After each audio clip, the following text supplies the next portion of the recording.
Yaani mtu anamuona mdada wa watu anapita, au huyo mdada anamfahamu, au amemuona mahali, ni mzuri, msifie tu dada ni mzuri, mambo ya kuleta kasoro kwenye uzuri wake yanahusiana nini?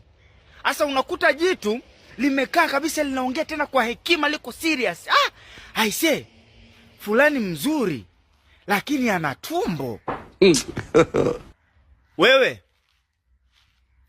ulitaka akose tumbo, yeye ni nyoka? Yaani tumbo limeingiaje kwenye uzuri wake? Kama mtu ni mzuri si mzuri, wewe kwenye tumbo umefata nini?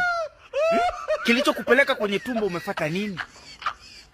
Haya, akose tumbo, unafikiri hapendwi kama wewe?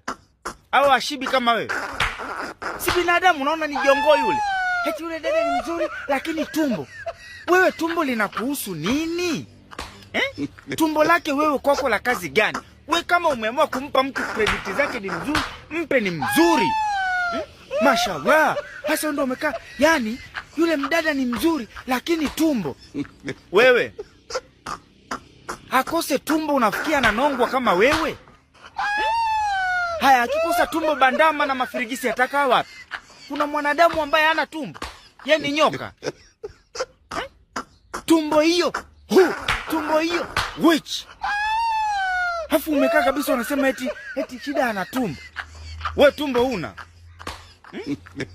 Tumbo una? Wewe nani? Nani wewe?